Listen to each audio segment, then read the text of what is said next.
ಪ್ರೇಮದ ಉತ್ಪತ್ತಿ ಮಾಡುವ ಪುರಾಣ.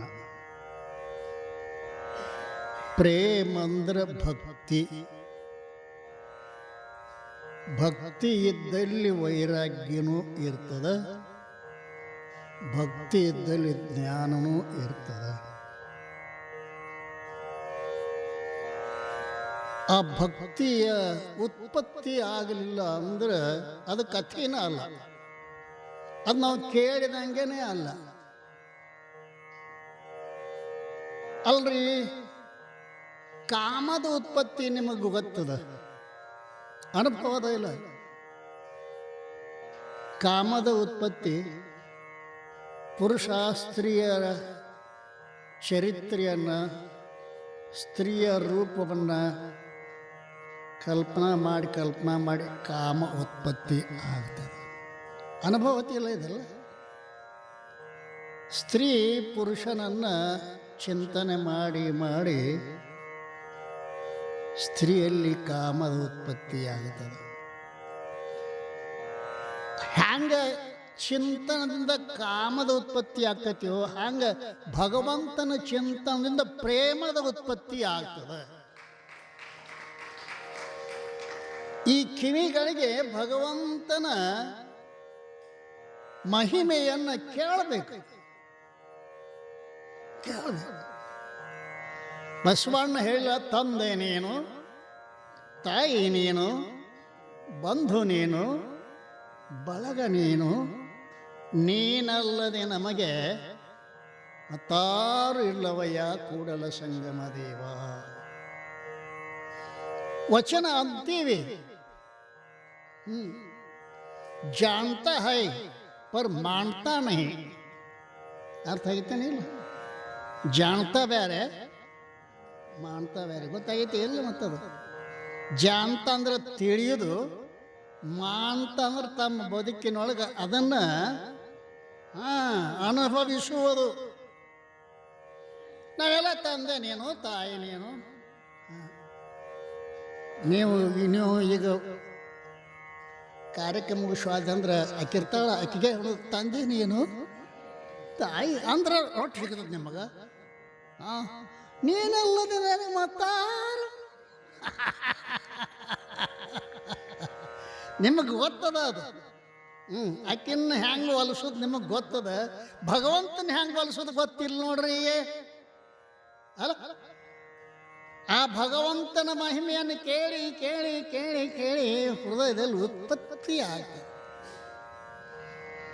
60 ವರ್ಷದ ಅಪ್ಪ, 12 ವರ್ಷದ ಮಗ. ಅಪ್ಪ ದಿನಾಲು ಪುರಾಣಕ್ಕೆ ಹೋಗ್ತಿದ್ದ.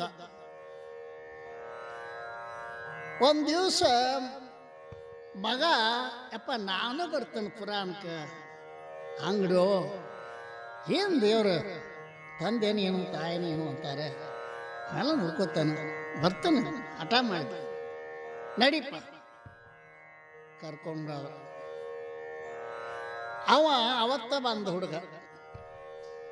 ಆ ಪುರಾಣದಾಗ ಏನು ಹೇಳ್ತಿದ್ರು ಅಂದ್ರೆ, ಭಗವಂತ ಎಲ್ಲರ ಹೃದಯದಲ್ಲಿ, ಎಲ್ಲ ಪ್ರಾಣಿ ಮಾತ್ರಗಳಲ್ಲಿ, ಎಲ್ಲ ಜೀವ ಮಾತ್ರಗಳಲ್ಲಿ ತುಂಬಿಕೊಂಡಿದ್ದಾನೆ. ಭಗವಂತನಿಲ್ಲದ ಸ್ಥಾನವೇ ಇಲ್ಲ. ಏಕೋ ದೈವ ಸರ್ವಭೂತೇಷು ಗೂಢ ಸರ್ವಭೂತಾಂತರಾತ್ಮ. ಒಬ್ಬನೇ ಪರಮಾತ್ಮ ಎಲ್ಲರಲ್ಲಿಯೂ. ಎಲ್ಲರಲ್ಲಿಯೂ ಅಂದ್ರೆ ಬರೀ ಮನುಷ್ಯರಲ್ಲಿ ಅಡ್ಡ ಅಲ್ಲ, ಎತ್ತು, ಎಮ್ಮೆ, ಕತ್ತೆ, ಕುದುರೆ ಎಲ್ಲದರಲ್ಲಿ ತುಂಬಿಕೊಂಡಿದ್ದಾನೆ. ಇದನ್ನು ಹೇಳ್ತಾ ಹೇಳ್ತಾ ಹುಡುಗ ಅದರ ಮ್ಯಾಗ ಭಾಳಷ್ಟು ಕೇಳಿದ, ಅದನ್ನು ಮನಸ್ಸ ಒಪ್ಪುಕೊಂಡ. ಅಪ್ಪ ಮಗ, ಅಪ್ಪ 12 ವರ್ಷ ಕೇಳ್ಯಾನ, ಮಗ 1 ದಿವಸ ಕೇಳ್ಯಾನ. ಮನೆಗೆ ಹೋದ. ಮುಂಜಾನೆ ಅಂಗಡಿ ಬಾಗ್ಲ ತೆಗೆದ ಹುಡುಗ, ಮುಂದೆ ಬಂದ ಅಂಗಡಿ ಬಾಗ್ಲ ತೆಗೆದ ಹುಡುಗ. ಅಪ್ಪ ಆಮೇಲೆ ಬರೋ. ಆ ಜಾಳ ಪಾಳ ಹಚ್ಚಿಟ್ಟಿದ್ರಲ್ಲ, ಆಕಳು ಬಂದು ಜ್ವಾಳ ತಿನ್ನಕತ್ತಿತ್ತು. ಇವಂದ ಎಲ್ಲ ಭಗವಂತ ತುಂಬಿದಾನೆ. ಆಕಳು ಈ ಕೈ ಮುಗದ, ಭಗವಂತ ತಗೋ ತಗೋ ಅನ್ನಕೈತೆ ಅವ ಓಡಿ ಬಂದಪ್ಪ. ಕತ್ತಿದ್ಯಾನ ನೋಡಕ್ಕ ಜ್ವಾಳ ತಿನ್ನಾಕೈತಿ ಆಕಳ ಕಾಂತತಿಲ್ಲ ಅಂದ. ಯಪ್ಪ ಆಕಳದಾಗೂ ಅದಾನ, ಎಲ್ಲರಿಗೂ ಅದಾನ ಪರಮಾತ್ಮ ಅಂದವ. ಎಲ್ಲದ್ರಾಗೂ ಅದಾನ. ಏನು ಹೇಳ್ತೀನಿ ನೀನು? ಒಂದು ದಿವ್ಸ ಪುರಾಣ ಕೇಳಿ ಇಟ್ಟು ಬಂತ ನಿನಗೆ ಅಂದ. ಅಂದ ಕೂಡಲೇ ಅಂದ, ಹಂಗಾರೆ ನಾ ಹೋಗ್ತಾನೆ ಅಲ್ಲಿ ಅಂದ. ಎಲ್ಲಿ? ಪುರಾಣ ಹೇಳೋರು ಅಂತ ಹೊಂಟ. ಅಂಗಡಿ ನಡೆಸೋರು ಯಾರು ಅಂದಪ್ಪ.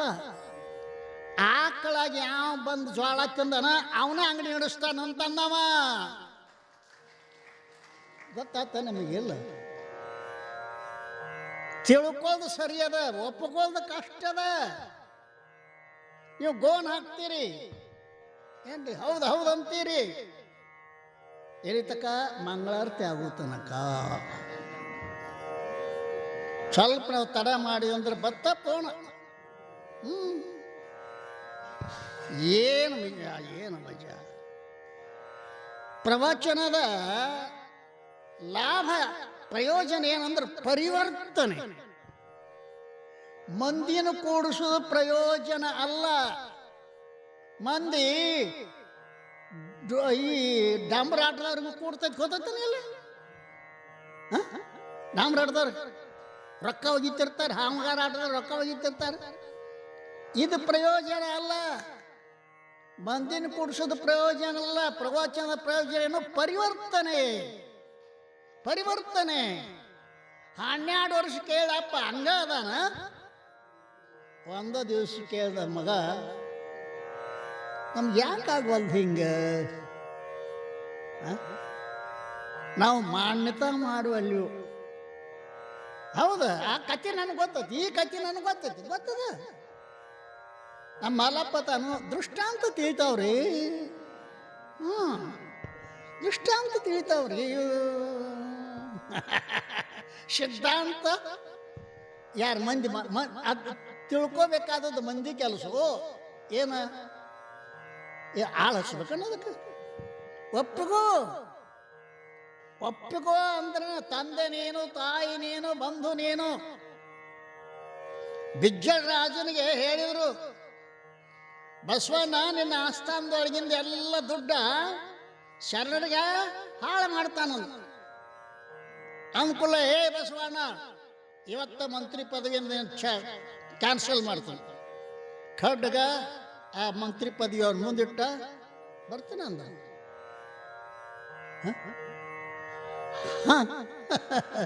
ಊರ ಮುಂದೆ ಹಳ್ಳ ಹರಿಯುತ್ತಿರಲು ಬಿಜ್ಜಳನ ಆಸ್ಥಾನ ನಮಗೇಕೆ? ಅಬ್ಬಾ ಅಬ್ಬಾ, ಹಂಗ ಬಸವಣ್ಣ ಆಗಿಲ್ಲ. ಎಷ್ಟು ನಂಬ್ಯಾನ ಭಗವಂತನ, ಎಷ್ಟು ನಂಬ್ಯಾನ. ಪ್ರಧಾನಮಂತ್ರಿಯೇ ನೋಡ್ತಿರ್ಲ ಟಿವ್ಯಾಗ ಮಂತ್ರಿ. ಅಯ್ಯೋ ಯಪ್ಪ, ಅವ್ರಿಗೆ ಈ ಜಗತ್ತಿನ ಸುದ್ದಿನ ಗೊತ್ತಿಲ್ಲ. ನಾ ಮಂತ್ರಿ ಆಗ್ಬೇಕು, ನಾ ಮಂತ್ರಿ ಆಗ್ಬೇಕು. ಮಂತ್ರಿ ಆಗ ಏನು ಕಂತ್ರಿ ಮಾಡ್ತಿ ಮಾಡು.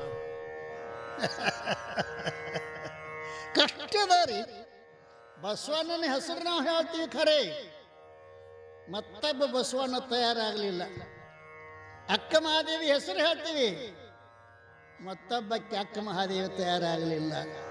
ಆತನೇ 1000 ವರ್ಷ ತನಕ ಅವ್ರ ಹೆಸರು ನಾವು ನೆನಪಿಡಿದೀವಿ. ನಮ್ಮಲ್ಲಿ ಮುದುಕುಗಳು ಹೆಗಡೆ ಸತ್ತು ಹೋಗ್ಯಾವ. ನಮ್ಮ ಮುದುಕರುಗಳು ಏನು ಹೆಸರು ಗೊತ್ತಿಲ್ಲ ನಮಗೆ. ಸತ್ತ ಇಲ್ಲ ನಮ್ಮಲ್ಲಿ ಮುದುಕರು. 1000 ವರ್ಷದ ಹಿಂದೆ ಆದವ್ರ ನೆನಪದ. ಅವ್ರ ನೆನಪಾದ ಕೂಡ ಕೈ ಮುಗಿತೀವಿ. ನಿಮ್ಮ ಮುದುಕ ನೆನಪಾದ ಕೈ ಮುಗಿತೀರ? ಓತು ಪೀಡ, ಓತು ಪೀಡ. ಯಾಕ ಈ ಪೀಡ? ಸಂಸಾರಕ್ಕಾಗಿ ಬಡ್ಕೊಂಡು ಸತ್ತತಿ. ಅವರು ಸಂಸಾರ ಎಂಬುದು ಗಾಳಿಯ ಸೊಡರು, ಸಿರಿ ಎಂಬುದು ಸಂತೆಯ ಮಂದಿ. ಇದನ್ನೆಚ್ಚು ಕೆಡಬೇಡ, ಇದನ್ನೆಚ್ಚು ಕೆಡಬೇಡ. ತಪ್ಪದೆ ಪೂಜಿಸು ನಮ್ಮ ಕೂಡಲ ಸಂಗಮ ದೇವರ, ಮರೆಯದೇ ಪೂಜಿಸು ನಮ್ಮ ಕೂಡಲ ಸಂಗಮ ದೇವರ. ಈ ಸಂಸಾರ ಅನ್ನೋದು ಗಾಳಿ ಸ್ವಡರು, ಬಸವಾದಿ ಶರಣರು ಸಂಸಾರದೊಳಗೆ ಇದ್ರು ಸಂಸಾರ ನಂಬಿದ್ದಿಲ್ಲ. ವ್ಯತ್ಯಾಸದನು. ನಾವು ಸಂಸಾರದಾಗೀವಿ, ನಾವು ನಂಬೇದೀವಿ, ಅದನ್ನು ನಂಬೇದೀವಿ. ನಂಬದಿದ್ರೆ ಹ್ಯಾಂಗ್ರಿ ಸಂಸಾರ ಆಕತಿ, ಹ್ಯಾಂಗ ಆಕತಿ? ಏನಿಲ್ಲ, ಅದು ಕನಸ. ಥೇಟ್ ಅವಾಗೆಲ್ಲ ಶ್ರೀಮಂತರಾಗಿರ್ತೀರಿ ಕನಸಿನಾಗ. ಕನಸಿನಾಗ ಶ್ರೀಮಂತಿಕೆ ಲಕ್ಷಗಟ್ಟಲೆ ರೊಕ್ಕ ಎಣಿಸಿರ್ತೀರಿ. ಮುಂಜಾನೆ ಹಾಸಿಗೆ ಜಡಿಸಿದ್ರೆ ₹1 ಸಿಗಂಗಿಲ್ರಿ. ಎಣಸರಿಲ್ಲ ಮತ್ತೆ ನೀವು ₹1 ಎಣಸಾಗ ಬೀಳ್ಬೇಕಲ್ಲ ಹಾಸಿಗ್ಯಾಗ. ಇಲ್ಲ ಅಂದ್ರೆ ನೀವೇನಂತೀರಿ? ಎಲ್ಲ ಸುಳ್ಳು ರೀ, ಕನಸು ಅಂದ್ರೆ ಅದು ಸುಳ್ಳು ರೀ ಅಲ್ರಿ. ಸಂಸಾರವಿದನು ಕನಸಂದರಿ ವಿಷಮ ಸಂಸಾರವಿದನು, ಸುಳ್ಳತ್ತು ತಿಳಿಯೋ ತನಕ ಕೇಳಬೇಕು. ಸುಳ್ಳು ಅನ್ನೋದು ಒಪ್ಪಿಕೋಬೇಕಲ್ಲ. ಒಪ್ಕೊಂಡಾರ ಅವ್ರು ಶರಣರು, ಸುಳ್ಳು ಅಂದು ಒಪ್ಕೊಂಡಾರ ಅಲ್ರಿ. ನಾನೊಂದು ಅಲ್ಲಿ ಮ್ಯಾಲ ಒಂದು ಕತೆ ಹೇಳಿನಿ. ಈ ಹುಡುಗರು ಆಟ ಆಡ್ತಾರೆ, ಗೊತ್ತೈತೆ? ಸಣ್ಣ ಸಣ್ಣ ಹುಡುಗರು, ಒಂದು ಗಂಡ ಇರ್ತೈತಿ, ಒಂದು ಹೆಂಡತಿ ಆಗಿರ್ತೈತೆ. ಅದು ಅಂಗಡಿ ಹೋಗಿ ಬರ್ತೈತೆ, ಇದು ರೊಟ್ಟಿ ಮಾಡ್ತೈತೆ. ಎದ್ರು ಕೆಸರಿ ರೊಟ್ಟಿ ಮಾಡ್ತೈತೆ. ಮಾಡಿ ಗಂಡಗೆ ಅದು ಹೆಂಡತಿ ಆದದ್ದು ಗಂಡಗೆ ಹುಣ್ರಿ ಅಂತ ಕೊಡ್ತಾಳೆ. ಕೈಯಾಗ ಕೆಸಿನ ರೊಟ್ಟಿ ಹಿಡಿದದ್ದು ಹುಡುಗ. ಅವರವ್ವ, ಏ ತಮ್ಮ ಊಟ ಮಾಡಿ ಹೋಗಿದ್ದು ಬಾರೋ ಅಂದಳು. ನನ್ನ ಕೈಯಾಗ ರೊಟ್ಟಿ ಐತ್ರಿ ಅಂತ ನಾವು ಉಣ್ಣಾಕತ್ತೇನೇವ ಅಂತಾನ. ಅವು ಅನ್ಕೂಲ ಎಲ್ಲ ವಾದ್ ಮನೆ ಕಡಿ ಅಲ್ರಿ. ಕೆಸಿನ್ರೆಲ್ಲರ ಅಲ್ಲೇ ಹೋಗೋದು, ಹ್ಯಾಂಗ ಓಡಿ ಹೋಗತ್ತಲ್ಲ. ಹ್ಯಾಂಗ ಸಂಸಾರ ಮಾಡಿದ್ರೆ ಅಡ್ಡಿ ಇಲ್ಲೋ ಮಾರಾಯ. ಅಟ್ಟ ನಮಗಾಗವಲ್ ನೋಡು. ಕೆಸರಿನ ಆಟ ಇದು. ಹುಡುಗರು ಅಷ್ಟು ಬುದ್ಧಿ ಇಲ್ಲ ಅಂದ್ರೆ ಈ 8 ವರ್ಷ ಆಗಿ ಏನು ಮಾಡೋದು? ಹುಡುಗರು ಹೊಕ್ಕವೆಲ್ಲ ಎಲ್ಲ ಮನೆ ಕಟ್ಟಿರ್ತಾವ. ಅವು ಗಂಡ ಇರ್ತೈತೆ, ಎಂತ ಇರ್ತೈತಿ, ಅದೊಂದು ಮಗನೂ ಆಗಿರ್ತೈತೆ ಅಲ್ಲಿ. ಆದರೂ ತಾಯಿ ಕರೆದ ಕೂಡಲೇ ಎಲ್ಲ ಒದ್ದು. ಹಾಗೆ ನಂಬುದು ಸಂಸಾರ. ಇದು ಕೆಸರಿನ ಆಟ ತಿಳ್ಕೋರಿ. ಪರಮಾತ್ಮ ಕರೆದ ಕೂಡಲೇ ಇದನ್ನೆಲ್ಲ ಒದ್ದ ಹೋಗ್ಬಿಡು, ಪರಮಾತ್ಮನ ಕಡೆ ಹೋಗ್ಬಿಡು. ಮತ್ತೇನದ? ಒದ್ದು ಹೋಗ್ಬಿಟ್ಟು ತಾಕತ್ತು ಬರಬೇಕಾದ್ರೆ ಭಾಗವತ ಕೇಳಬೇಕು ನೀವು. ಭಾಗವತದೊಳಗೆ ಸುಖದಾಯವ. ಬಾಬಾ ಎಂಥ ಮನುಷ್ಯ ಸುಖ. ಬೋಧ ಮಾಡೋ ಸಲುವಾಗಿನೇ ಹುಟ್ಟಿ ಬಂದ ವ್ಯಾಸ ಭಗವಾನ ನನಗೊಬ್ಬ ಇಂಥ ಮಗನ ಕೊಡು. ಅಂಥ ಮಗನ ಸತ್ಯವನ್ನ ಅನುಭವಿಸಬೇಕು, ಸತ್ಯವನ್ನ ಬೋಧಿಸಬೇಕು ಅಂಥ ಮಗನ ಬೇಡಿಕೊಂಡ. ಅವ ಹೇಳಕತ್ತಿದ್ದಾನೆ ಅಲ್ರಿ, ಅವ ಹೇಳಕತ್ತಿದ್ದಾನೆ. ಅವ ಹೇಳುವುದನ್ನ ಪರಿವರ್ತನೆ ಆಗಬೇಕು. ಕೇಳಿ ಕೇಳಿ ಕೇಳಿ ಕೇಳಿ ಕೇಳಿ ಕೇಳಿ ಪರಿವರ್ತನೆ ಆಗಬೇಕು. ಈ ಭ್ರಮದಿಂದ ನಾವು ಯಾವುದೋ ಸತ್ಯ ಅಂತ ತಿಳ್ಕೊಂಡಿದ್ದೀವಿ, ಇದು ಸುಖ ಅಂತ ತಿಳ್ಕೊಂಡಿದ್ದೀವಲ್ಲ, ಸುಖ ಅಂತ ಓಡ್ತಾ ಇದ್ದೀವಲ್ಲ. ಸುಖ ಅಲ್ಲ, ದುಃಖವೇ ಸುಖದ ರೂಪ ಹಾಕ್ಕೊಂಡು ಬಂದದ. ದುಃಖವನೇ ಸುಖವೆಂಬ ರವಿವೇಕಿಗಳು ನಿಜೋಣ್ರಪ್ಪ ನಾನು ಬಂದಿರಿ. ಏನು ಸ್ವಾಮಿ ಇದು ಅಂತ ನಾನು ಕೂಡ ಜಗಳಕ್ಕೆ ಬಂದ್ಕೊಂಡಿರಿ. ದುಃಖವನೇ ಸುಖವೆಂಬರು. ಆಕಿ ರಾಕ್ಷಸಿ ರಾವಣನ ಮೋಹಿಸಿದಳ. ಯಾರಕ್ಕೆ? ಶೂರ್ಪಣಕಿ. ಆ ಶೂರ್ಪಣಕಿ ರಾಮನ ಮೋಹಿಸಿ ಅವನು ಮದುವೆ ಮಾಡ್ಕೋಬೇಕಂತ ಹೇಳಿ ತಿಳ್ಕೊಂಡ. ಅದು ಅಕ್ರಾಳ ವಿಕ್ರಾಳ್ರಿ ರಾಕ್ಷಸ. ನಾ ಹಿಂಗಾದ ಹೋದ್ರೆ ರಾಮ ಒಪ್ಕೊಳ್ಳಂಗಿಲ್ಲ ಅಂಥೇಳಿ ಸುಂದರ ರೂಪ ಆಗಿ ಹೋದ್. ಸುಂದರ ರೂಪ ಆಗಿ ಹೋದ ಕೂಡಲೇ ರಾಮ ನೋಡಿದ ಕೂಡಲೇ ಗೊತ್ತಾತ ಇದು ರಾಕ್ಷಸದ. ರೂಪ ಬದಲು ಮಾಡ್ಕೊಂಡು ಬಂದದ. ನೀ ನಾನು ಮಾಡ್ಕೋ ಹತ್ತದು. ಅವಂದ ನನ್ನ ಮದುವೆ ಐತಿ ಅಲ್ಲಿ ನಮ್ಮ ತಮ್ಮದ ಹೋಗಿ ಲಕ್ಷ್ಮಣ. ಅವನು ಗುರ್ತಿದ್ದು ಇದು ಇದು ಸುಂದರ ರೂಪವನ್ನು ಧರಿಸುವನ್ನು ಬಂದಿರುವಂಥ ರಾಕ್ಷಸ. ಅದನ್ನು ಮೂಗಕ್ಕೆ ಹೋದವ. ನಾವು ಇದನ್ನು ಯಾಕೆ ಹೇಳಬೇಕಾಗೈತಿ? ಈ ಕತೆ ಯಾಕೆ ಹೇಳಬೇಕಾಗೈತಿ? ದುಃಖವೇ ಸುಖದ ರೂಪ ಹಾಕೊಂಡು ಬಂದದ. ಹ್ಯಾಂಗ ಶೂರ್ಪಣಖಿ ಸುಂದರ ರೂಪ ಹಾಕೊಂಡು ಬಂದಾಳಲ್ಲ, ರಾಮನಿಗೆ ತಿಳಿತ ವಿನಃ ಸಾಮಾನ್ಯರು ಹೆಂಗೆ ತಿಳಿಲಿಲ್ಲೋ ದುಃಖವೇ ಸುಖದ ರೂಪ ಆಗಿ ಬಂದತಿ ಅನ್ನೋದನ್ನು ಕೇವಲ ಮುಮುಕ್ಷುಗಳು ಮಾತ್ರ ತಿಳಿತಾರೆ ವಿನಃ ಇನ್ಯಾರೂ ತಿಳಿಲಿಕ್ಕೆ ಸಾಧ್ಯವಿಲ್ಲ. ಮುಮುಕ್ಷತ್ವ ಅಂದ್ರೆ ಏನದು? ಕೇವಲ ಭಗವಂತನೇ ಬೇಕು, ನನಗೆ ಮತ್ತೇನು ಬೇಕಾಗಿಲ್ಲ. ಭಗವಂತಬ್ಬ ತಂದೆ ನೀನು, ತಾಯಿ ನೀನು, ಬಂಧು ನೀನು, ಬಳಗ ನೀನು, ನೀನಲ್ಲದೆ ಮತ್ತಾರು ಇಲ್ಲವಯ್ಯ ಕೂಡಲ ಸಂಗಮ ದೇವ. ಆ ಪರಮಾತ್ಮನೇ ನಮ್ಮನ್ನ ಹುಡ್ಸ್ಯಾನ, ಅವನೇ ರಕ್ಷಣೆ ಮಾಡ್ತಾನೆ ಅಲ್ರಿ. ಅವನು ರಕ್ಷಣೆ ಮಾಡಿ ಮತ್ತು ನಾವು ಹೆಂಗೆ ಸಂಸಾರ ಮಾಡಿದ್ರಿ? ತರಬೇಕು, ದುಡಿಬೇಕಾಕತ್ತಲ್ಲ. ತರಬೇಕು, ದುಡಿಬೇಕು. ಇದು ಹುಡುಗರ ಆಟನ. ಆ ಹುಡುಗ ಪ್ಯಾಟೆ ಹೋಗಿ ತಂದಿಲ್ಲ, ಹಾಕಿ ಮಾಡಿ ರೊಟ್ಟಿ ಮಾಡಿ ಇಡ ಇಲ್ಲ, ರೊಟ್ಟಿ ತಿಂದ ಇಲ್ಲ, ಓಡದ ಒದ್ದು ಕೇಶನ್ ಹೆಂಗೈತಿ. ಇದೇ ರೀತಿ ಸಂಸಾರ ಅಲ್ರಿ. ಈ ಸಂಸಾರವನ್ನು ಕನಸು ಅಂತನೇ ತಿಳ್ಕೋಬೇಕಾಗಿತ್ತು ಅಂತಂದ್ರೆ ಈ ಭಗವಂತನೇ ಸತ್ಯ ಅನ್ನೋದು ಗಟ್ಟಿ ಆದಾಗ ಇದು ಮಿಥ್ಯ ಅನ್ನೋದು ಆವಾಗ ಸುಳ್ಳು ಗೊತ್ತಾಗ್ತದೆ. ಸತ್ಯವನ್ನು ಗೊತ್ತಾಗಕ್ಕೆ ಮೊದಲು ನಮಗೆ ಅಸತ್ಯವನ್ನೇ ಸತ್ಯ ಅಂತ ನಂಬಿದೀವಿ ಅಲ್ರಿ. ಸತ್ಯದ ಲಕ್ಷಣ ಏನು? ಸತ್ಯ ಹೆಂಗಿರ್ತೈತಿ ಅಲ್ರಿ? ಸತ್ಯ ಅದು ಪರಿವರ್ತನೆ ಹಾಕುವಂತ ಇರ್ತದೆ, ಸುಳ್ಳ ಪರಿವರ್ತನೆ ಹಾಕುವಂತ ಇರ್ತದೆ. ಸತ್ಯ ಯಾವಾಗಲೂ ಇರ್ತದೆ ಅಲ್ರಿ. ಮತ್ತು ನಾವು ಯಾವಾಗಲೂ ಇದೀವಲ್ರಿ, ನೀನಿದ್ದವ್ರು ಇವತ್ತು ಇದೀವಲ್ರಿ, ಅದಲ್ಲ ನೀನಿದ್ದವ್ರು ಇವತ್ತಿಲ್ಲ. ನೀವು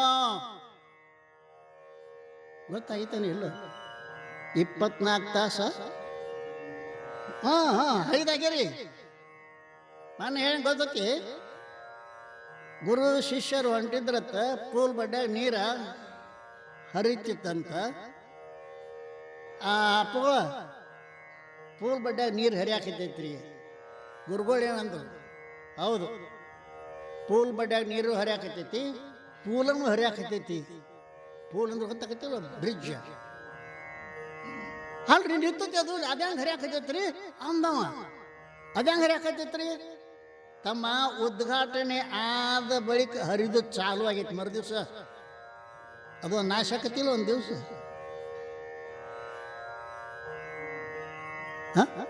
ಉದ್ಘಾಟನೆ ಆದ ಮರುದಿವ್ಸ ನಾಶದ ಕಡೆಗೆ ಹೊಂಟತಿ. ಅದು ಏನು ಹಂಗೆ ಇರ್ತೈತೋ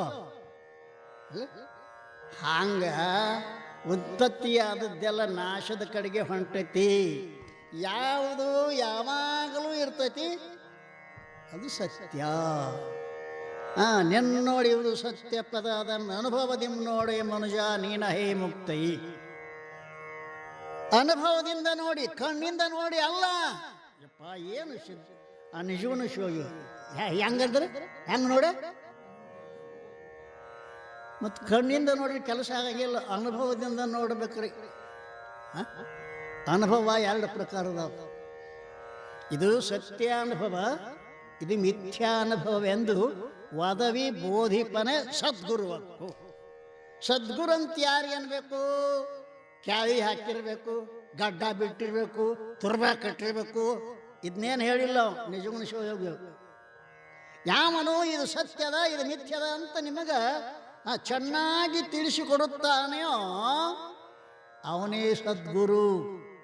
ಅವ ಬಿಳಿ ಬಟ್ಟೆ ಅವ್ರೆ ಇರುವಲ್ಲಕ್ಕ, ಕೆಂಪು ಬಟ್ಟೆ ಅವ್ರು ಇರ್ಬೇಕ, ತುರ್ಬಾರಿ ಕಟ್ಟುವಲ್ಲಕ್ಕ, ಗಡ್ಡಾರಿ ಬಿಡುವಲ್ಲಕ್ಕ, ಹೆಂಗಾರ ಹಾಕಿರುವಲ್ಲ. ಏನು ಸತ್ಯ ಯಾವುದು, ಅಸತ್ಯ ಯಾವುದು? ಅದಕ್ಕೆ ಶಿವಪುತ್ರ ಸ್ವಾಮಿಗಳು ದೃಷ್ಟಾಂತ ಕೊಟ್ಟಾರೆ. ಮಂದಗತ್ತಲಿ ಒಳಗೆ ಒಂದು ಹಗ್ಗ ಬಿದ್ದಿತ್ತು. ಹಗ್ಗ ಹಾವ ಇದ್ದು ನಮ್ಮ ಶಾಸ್ತ್ರ ಇಲ್ರಿ, ಮತ್ತು ನಿಮಗೆ ಹೇಳ್ತಾವ. ಎಲ್ಲಿ ಹೋದ್ರು ಸುಟ್ಕೇಶ್ನಾಗ ಹಗ್ಗ ಹಾವ ಹತ್ಕೊಂಡು ಹೋಗಿರ್ತೀವಿ.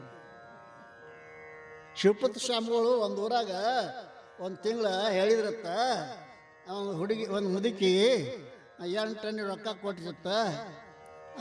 ಮಂದೆಲ್ಲ 8 ಆಣೆಗಳು ಒಂದು ತಿಂಗಳ ತಕ ಹೇಳ್ಯಾರ. ಅವರು ತಿಂಗಳ ತಕ ಏನು ಹೇಳ್ಯಾರ? ಒಂದು ಹಗ್ಗ ಒಂದು ಹಾವ ಹೇಳ್ಯಾರು. ಹಗ್ಗಕ್ಕೆ 4 ಕಣೆ, ಹಾವಿಗೆ 4 ಕಣೆ. ದೃಷ್ಟಾಂತ ತಿಳಿತೈತೆ ಅಂತ ಮಲ್ಲಪ್ಪ, ಸಿದ್ಧಾಂತ ತಿಳಿವಲ್ದ್ರಿ. ದೃಷ್ಟಾಂತ ಯಾಕೆ ಹೇಳ್ತಾರೆ? ಸಿದ್ಧಾಂತ ತಿಳಿಸುವ ಸಲುವಾಗಿ ಹೇಳ್ತಾರೆ. ಮಬ್ಬಗತ್ತಲೆ ಹಗ್ಗ ಬಿದ್ದಿತ್ತು. ಅಯ್ಯೋ ಹಾವ ಹಾವ ಹಾವ ಹಾವ ಚೀರ್ಯಾಡಿದ.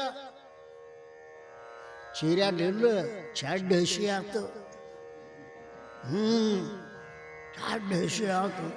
ಅವ ಯಾವನೋ ಬಂದ ಬ್ಯಾಟ್ರಿ ಹಿಡ್ದ. ಹಾವ ರೀ, ಅವನ ಚೀರ್ಯಾಡಿದವನ. ಅವಂಗೆ 2 ಅನುಭವ. ಅದು ಒಬ್ಬ ಮನುಷ್ಯ ಒಬ್ಬನ ತಿಳ್ಕೊರಿ ಸರಿಯಾಗಿ. ಅನುಭವ 2 ಅದು ಇಲ್ರಿ. ಯಾವ್ಯಾವು?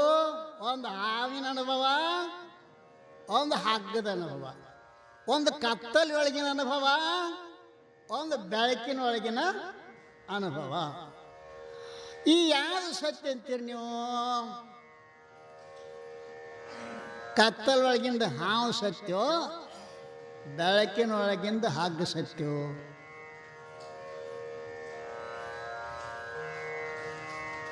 ಧೈರ್ಯ ಬರೋದು ಹೇಳಕ್ಕೆ.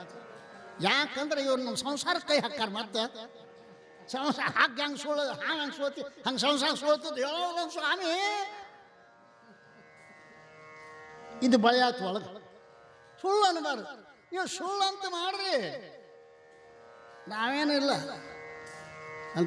ಅದು ಎಷ್ಟೋ ತನಕ ಹಾವ 2-3 ತಾಸು ಕಾಣಿಸಿದ್ರು ಕೂಡ ಹಗ್ಗದ ಜ್ಞಾನ ಆದ ಬಳಿಕ ಹಾವಿನ ಹಗ್ಗದೊಳಗೆ ಒಂದು ವಿಷ ಏನ್ರಿ ಹತ್ತೈತಿ ಅನ್ನೋದಕ್ಕೆ ಹಗ್ಗದಾಗ ಹಾವು ತೋರಿತ ಇಲ್ಲ.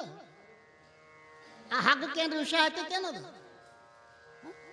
ಹಾಗೆ ನಿಮ್ಮಲ್ಲಿನ ಇದು ತೋರಾಕತ್ತೈತಿ ಭ್ರಾಂತಿಯಿಂದ ಜಗತ್ತು. ಆ ಜಗತ್ತೇನು ಹಾವಿನಂಗ ಸುಳ್ಳಾದ ಬಳಿಕ, ಯಾವಾಗ ಸತ್ಯವನ್ನು ತಿಳಿದ ಬಳಿಕ ಸುಳ್ಳಾಗ್ತದೆ ವಿನಃ ಅಲ್ಲಿ ತಕ್ಕ ಸುಳ್ಳು, ಸತ್ಯ ತಿಳಿತಕ್ಕ ಸುಳ್ಳಾಗುವುದಿಲ್ಲ. ಸುಳ್ಳನ್ನೇ ಖರೆ ಅಂತ ತಿಳ್ಕೊಂಡು ಓಡಾಕತ್ತೀವಿ ನಾವು. ಅಲ್ರಿ, ಸುಳ್ಳನ್ನೇ ಖರೆ ಅಂತ ತಿಳ್ಕೊಂಡು ಓಡಾಕತ್ತೀವಿ.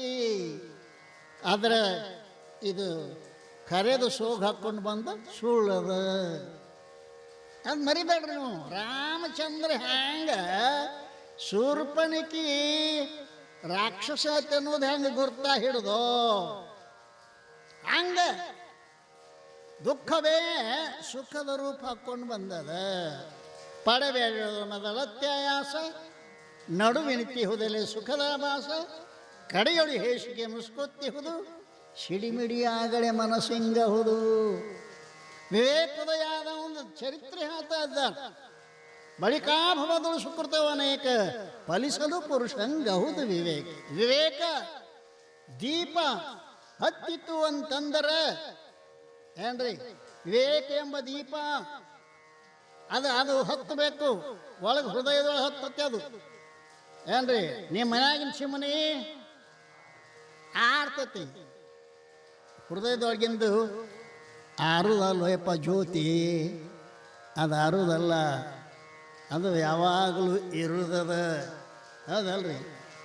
ಯಾವಾಗ ನೀವು ರಾತ್ರಿ ಬಂದು ಅವರು ಗಸ್ತಿ ಕಾಯ್ತಿರ್ತಾರಲ್ಲ, ಹುಷಾರ್ ಬಡಗಿ ಹಿಡಿದ್ರೆ ಸೀಚು ಹಿಡಿತಿರ್ತಾರೆ, ಹುಷಾರ್ ಅಂತಾರೆ. ಹುಷಾರು ಹಾಕತ್ತಾರೆ, ಕಾಡ್ರು ಬರ್ತಾರೆ, ಎಚ್ಚರ ಎಚ್ಚರ ಎಚ್ಚರ. ಈ ದೇಹದೊಳಗೊಂದು ಕಾಡ್ರದಾರ ಏನ್ರಿ? ದೇಹದೊಳಗೆ ಯಾರು? ಕಾಮಶ್ಚ ಕ್ರೋಧಶ್ಚ ಲೋಭಶ್ಚ ದೇಹೇ ತಿಷ್ಠಂತಿ ತಸ್ಕರಾಹ. ದೇಹದೊಳಗೆ ಕಾಡ್ರು ಆಡ್ಕೊಂಡಾರ. ಯಾರ್ಯಾರು ಕಾಡ್ರು? ಕಾಮ, ಕ್ರೋಧ, ಲೋಭ ಕಾಡ್ರದಾರ. ನಮ್ಮಲ್ಲಿದ್ದು ಕಾಡ್ರದ ನಮಗೆ ಪರಿಚಯ ಆಗುವಲ್ದು ನೋಡಿ. ಯಾರು ಎಚ್ಚರಕ್ಕಾರ ಅವ್ರ ಮನೆಯಾಗಿನ ಕಳ್ತನ ಆಗಂಗಿಲ್ಲ. ಕರೆ ರೀ, ಗಾಢ ನಿದ್ರಿ ಸಾಡ್ರ ಒಬ್ಬೊಬ್ರು ನಿದ್ದೆ ಭಾಳ ವಿಚಿತ್ರ ಇರ್ತತ್ರಿ. ಹಾಂ ಅದ್ರ ಸಲುವಾಗಿ ಗಂಡ ಹೆಂಡತಿ ಹಿಂಗೂ ಆಗ್ಯಾವ್ರಿ. ನಾವಲ್ಲಪ್ಪ, ನಾನು ನಿದ್ದಿನ ಆಗೋದಿಲ್ಲ. ಒಬ್ಬೊಬ್ರು ಓಣಿನ ಕೇಳಿಸ್ತತ್ರಿ, ಯಪ್ಪ. ಯಾರು ಗಡದ್ ನಿದ್ದೆ ಮಾಡ್ಯಾರ ಅವ್ರ ಮನೆ ಕಳ್ತನ ಆಗೋದಿಲ್ಲ. ಹಾಗೆ ಯಾರು ಹೃದಯದೊಳಗೆ ವಿವೇಕ ಎಂಬ ದೀಪನ ಹಚ್ಚಿಕೊಂಡ ಗಂಡ ಹೆಂಡತಿ ಚರ್ಚಾ ಚಿಂತನೆ ಮಾಡ್ಕೊಂಡು ಕೂತಿರ್ತಾರೆ, ಅವ್ರ ಮನೆಗೆ ಬರ್ತಾರೆ ಕಾಡ್ರು. ಇವ್ರು ಹಚ್ಚಿರ್ದಾರಪ್ಪ, ನಮ್ಗೆ ಗಂಟು ಹತ್ತದಲ್ಲ ಅಂತ ತಿರುಗಿ ಹೋಗ್ತಾರ ಅವರಲ್ಲ. ಆಗ ವಿವೇಕ ಅನ್ನುವಂಥ ದೀಪ ಇದ್ದಲ್ಲೇ ಈ ಕಳ್ಳರ ಕೆಲಸ ನಡೆಯಂಗಿಲ್ಲ. ಆದ್ದರಿಂದ ಎಚ್ಚರ ಎಚ್ಚರ ಎಚ್ಚರ ಅಂತ 3 ಸಲ ಹೇಳಿದ್ದಾರೆ. ಕಾಮಸ್ಯ ಕ್ರೋಧಸ್ಯ ಲೋಭಸ್ಯ ದೇಹೇ ತಿಷ್ಠಂತಿ ತಸ್ಕರ ಜ್ಞಾನರತ್ನಾಪಹಾರಾಯ. ಬರ್ರಿ ಬಿಡ್ರಿ, ಅವ್ರೇ ಮಾಡ್ತಾರೆ. ನಿನ್ನ ಜ್ಞಾನವನ್ನು ಅಪಹರಣ ಮಾಡ್ತಾರೆ. ಕಾಮ ಉತ್ಪತ್ತಿ ಆತಂದ್ರೆ ಜ್ಞಾನ ದೀಪ ಆಡ್ತದ, ಗೊತ್ತಾಗ್ತಾನೆ ಇಲ್ಲ. ಕ್ರೋಧ ಬತ್ತಂದ್ರೆ ಜ್ಞಾನದ ದೀಪ ಆಡ್ತದ. ಆರ್ಷೆ ತನ್ನ ಕೆಲಸ ಮಾಡ್ಕೊತೈತೆ ಅದು. ಕಾಮ ಕ್ರೋಧ ಆರ್ಷೆ ಒಂದು ತಿಂಗಳು ದುಡ್ದದ್ದ 1,000 ರೂಪಾಯಿ ನೋಟ್ ತಂದು ಹೆಂಡತಿ ಮುಂದೆ ಇಟ್ಟ. ಆಕಿ ರೊಟ್ಟಿ ಮಾಡಕತ್ತಿಳು. ಆ ನೋಟ ಮುಂದೆ ಇದ್ದು ಈಕಿ ರೊಟ್ಟಿ ಮಾಡಕತ್ತಿದ್ದಳು. ಅದು ಹೊರಗೊಂದೇನೋ ಇದಾಯ್ತು, ಹೋಗಿ ಬಂದರು. ಎದ್ದು ಆ ಹುಡುಗ ಆ ನೋಟ ಒಲ್ಯಾಗ ಹೋಗಿದ್ರಿ. ಹುಡುಗಿಗೇನ್ರಿ ಬೆಂಕೇನು ನೋಟೇನು ಒಲೆ ಹೋಗ್ಕೊಡು ಬಂದಾಕಿನ ಸುಟ್ಟು 1 ತಿಂಗಳು ನಾನು ಗಾಣ ದುಡ್ದದು ಅಂದಾಕಿನ ಹೊಡೆದಳು. ಸುಟ್ಟು ಬಂದ ಸತ್ತ ಹೋತು. ಗಾಂಡ ಬಂದ, ಮಗನ ಕೊಂದಿಲ್ಲ ಹುಚ್ಚಿ ಅಂತೇಳಿ ಆಕಿನ ಹೊಡೆದ. ಅದೊಂದು ಕಲಾಸ ಆತು. ಮುಂದೆ ತಾನು ಹಗ್ಗ ತಗೊಂಡ. ಅದು ಶಿಟ್ಟು ಎಟ್ಟೊತ್ತಿತ್ತದು. ಒಂದು ಕ್ಷಣಾರ್ಧದಾಗ 3 ಹೆಣ ಕೆಡವಿದ್ದು ಶಿಟ್ಟು. ಆ ಶಿಟ್ಟಿನ ಶಾಂತನ ಕತೆ ಗೊತ್ತಿಲ್ಲ ನಿಮಗೆ? ಆಕೆ ಹೆಸರು ಶಾಂತ. ಸುಟ್ಟು ಮಾಡ್ರಿ ಆಕಿಗೆ, ಸುಟ್ಟು ಬಾಳ. ಹಿಂಗಾಗಿ ಆಕಿ ಮಂದೆಲ್ಲ ಆಕಿ ಗೂಡು ಮಾತಾಡ್ಬೇಡ್ರ ಶಾಂತ. ಆಕಿ ಶಿಟ್ಟಿನ್ಯಾಕ ಜಗತ್ತಿಗಿತ್ತಾಳೆ. ಯಾರು ಆಕಿ ಜೋಡಿ ಮಾತಾಡಕ್ತಾರೆ. ಊರ್ಗೆ ಒಂದು ಕಡೆ ಈಕೆ ಒಂದು ಕಡೆ. ಆಕಿ ಈ ಮಂದಿಲ್ಲ ನಾನು ಅಂತ್ಯಕ್ಕೆ ಬರಕ್ಕೆ ಬಾಲ್ತಾರು. ಶಿಟ್ಟಿನ ಮ್ಯಾಗ ಸುಟ್ಟು ಬತ್ತು ನೋಡ್ರಿ ಶಾಂತ. ನಿಮಗೆಲ್ರಿ ಬಂದದ್ದು ಯಾವಾಗಾರೆ ಶಿಟ್ಟಿನ ಮ್ಯಾಗ ಸುಟ್ಟು? ಇದು ಸುಡ್ಲಿ ನನಗೆ ಭಾಳ ಕಾಡಕತ್ತೆ ಸುಟ್ಟು ಒಂದು. ಇದಕ್ಕಾಗಿ ಮಂದಿ ಇಲ್ಲ ನಾನು ಬಿಟ್ಟವಾರ. ಅದಕ್ಕೆ ಹೋಗಿ ಪುರ ನಡೆದಿತ್ತು. ಹೋಗಿ ಎಲ್ಲರೂ ಆದಿಂದ ಯಪ್ಪ ನಂಗೆ ಸಿಟ್ಟು ಒಂದು ಕಾಡಾಕತ್ತೈತಿ, ಏನಾರು ಹೇಳ್ರಿ. ತಂಗಿ ಕಾಯಿ ಬಿಡು, ಮುಂಜಾನೆ ಸ್ನಾನ ಮಾಡು, ಒಂದು ತಂಬಿಗೆ ನೀರು ತುಂಬ್ಕೊಂಬ. ಹ್ಞೂ ರೀ, ಮುಂಜಾನೆ ಸ್ನಾನ ಮಾಡು, ತಂಬಿ ನೀರು ತಂದ್ಕೊಂಡು ಕೊಟ್ಟು ಅವ್ರು ಮಂತ್ರ ಹಾಕ್ಯಾರು. ಯಾರು ನೀರಿಗೆ ಮಂತ್ರ ಹಾಕಿ ಇದನ್ನು ಜಗಲಿ ಮೇಲೆ ಇಡು ತಂಗಿ ನೀರು. ನೀನು ಸಿಟ್ಟು ಬತ್ತಂದ್ರೆ ಬಾಯಿ ತುಂಬ ನೀರು ತುಂಬ್ಕೋ. ಏನು ಉಗುಳು ಬೇಡ, ನುಂಗ್ ಬೇಡ. ಹಂಗೆ ಮಾಡ್ತೀನಿ ರೀ. ಸುಟ್ಟು ಹೋಗಲ್ಲ ಮೊದಲು ಅಂತಂದ ಅಜ್ಜ ಇಟ್ಟು ನೀರು ತುಂಬ ಅಂದ ಮಾವ. ನಾನು ಅದನ್ನ ವಾದಕ್ಕಿನ ಬಾಯಾಗ ನೀರು ತುಂಬ್ಕೊಂಡು ಹೋಗ್ರಿ, ಉಗಳಂಗಿಲ್ಲ. ಏನಾಗ್ತತ್ರಿ? ಕಲಹಂ ನಾಸ್ತಿ ಹೌದಲ್ರಿ. ಜಗಳ ಬರ್ತಾ ಬರ್ತಾ ಒಟ್ಟ ಚುಮ್ಮಾಗತ್ತೇಳು. ಅವ್ರು ಎಷ್ಟು ಬೇದ್ರು ಏನಾದರೂ ನೀರು ಬಾಯಿ ಹಾಕೋದು, ನುಂಗಂಗಿಲ್ಲ, ಕುಡಿಯಂಗಿಲ್ಲ. ದಿನ ಒಂದು ಸೇರಿ ನೀರು ತರ್ತಿದ್ದಾವ, ಅದನ್ನೆಲ್ಲ ಸಂಜೆ ತಕ್ಕ ಕುಡಿತಿದ್ದ. ಮುಂದೇನಾಯ್ತು, 3 ತಿಂಗಳು ಆದ ಬಳಿಕ ಅದು ನಮ್ಮ ಶಾಂತವು ಭಾಳ ಶಾಂತ ಆಗ್ಯಾವ್ರಿ. ಅತ್ತಿ ಮಾವ ಮಾತಾಡಕತ್ತ ನಮ್ಮ ಶಾಂತವ್ರಿ. ಏನು ಸ್ವಾಮಿಗೋ ಬಂದು ನೀರು ಮಂತ್ರಿಸ್ಕೊಟ್ಟಾರ. ಆ ಮಂತ್ರ ನನಗೂ ಗೊತ್ತದ. ನೀವು ಯಾರು ಶಿಟ್ಟಿ ಶಾಂತವಿದ್ರೆ ಬರ್ರಿ, ಒಂಚೆ ನೀರು ತುಂಬರೆ, ಮಂತ್ರ ಹಾಕಿ ಕೊಡ್ತಾನೆ ಅದನ್ನು. ಆದ್ದರಿಂದ ಈ ಕಾಮ, ಕ್ರೋಧ, ಲೋಭ, ಮೋಹ, ಮದ ಮತ್ಸರಗಳು ಹ್ಯಾಂಗೆ ಉತ್ಪತ್ತಿ ಆಗ್ತಾವ ಅನ್ನೋದನ್ನು ನೀವು ತಿಳ್ಕೊಂಡ್ರೆ ಅಂದ್ರೆ ಆ ಭಕ್ತಿನೂ ಕೂಡ ಹ್ಯಾಂಗೆ ಉತ್ಪತ್ತಿ ಆಕತಿ ಅನ್ನೋದನ್ನು ಈ ಕಥೆ ಹೇಳ್ತಾ ಇದ್ದಾರೆ ಅಂತ ಹೇಳಿ ಸದ್ಗುರುನಾಥ ಮಹಾರಾಜಕ್ಕೆ